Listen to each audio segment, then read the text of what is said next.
William Carey జీవిత చరిత్ర. William Carey 1761లో ఇంగ్లాండ్లో జన్మించారు. చిన్నతనం నుండి క్రైస్తవ ధర్మ బోధనలపై ఆసక్తి పెంచుకున్నారు. సాధారణంగా ముతక కూటి కార్మికుడిగా పనిచేసిన అతను స్వయంగా గ్రీకు, హీబ్రూ, లాటిన్ వంటి భాషలను నేర్చుకున్నాడు.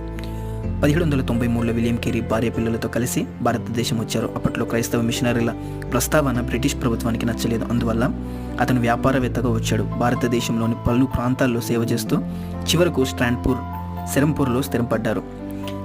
అతను సంస్కృతం, బెంగాలీ, హిందీ, మరాఠీ, తెలుగు సహా 40కి పైగా భాషల్లో బైబిల్ను అనువదించారు.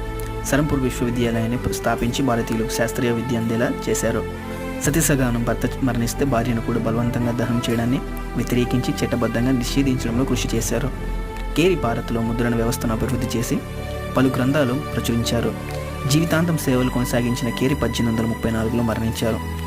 అతను భారత విద్యా పితామహుడు, father of modern Indian education అని పేరు పొందాడు. విలియం